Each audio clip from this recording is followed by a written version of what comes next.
বর্তমান সময়ের আলোচিত তরুণ রাজনৈতিক নেতাদের একজন হাসনাত আব্দুল্লাহ। বৈষম্য বিরোধী ছাত্র আন্দোলনের পর থেকেই রাজনৈতিক অঙ্গনে তাকে নিয়ে আলোচনা বেড়েছে। বিশেষ করে কুমিল্লা-৪ দেবিদ্বার এলাকায় বিভিন্ন সামাজিক ও জনসম্পৃক্ত কর্মকাণ্ডের কারণে তিনি প্রায়ই খবরের শিরোনামে থাকেন। এবার পবিত্র ঈদুল আজহা উপলক্ষে কোরবানির প্রস্তুতিতেও আলোচনায় এসেছেন তিনি। জানা গেছে, ঈদকে সামনে রেখে কোরবানির গরু কিনেছেন হাসনাত আব্দুল্লাহ।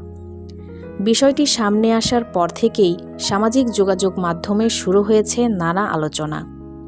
স্থানীয়দের অনেকেই বলছেন, রাজনৈতিক ব্যস্ততার মধ্যেও সাধারণ মানুষের সঙ্গে সম্পৃক্ত থাকার চেষ্টা করেন তিনি।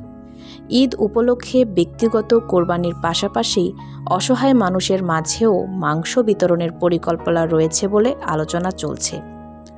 এর আগেও বিভিন্ন সামাজিক ও দলীয় উদ্যোগে কোরবানির আয়োজন করতে দেখা গেছে হাসনাত আব্দুল্লাহকে। তো ভিউয়ার্স, এই বিষয়ে আপনার কি মতামত এবং হাসনাত আব্দুল্লাহকে আপনার কেমন লাগে কমেন্টে জানাতে ভুলবেন না। সবাই ভালো থাকবেন। ধন্যবাদ।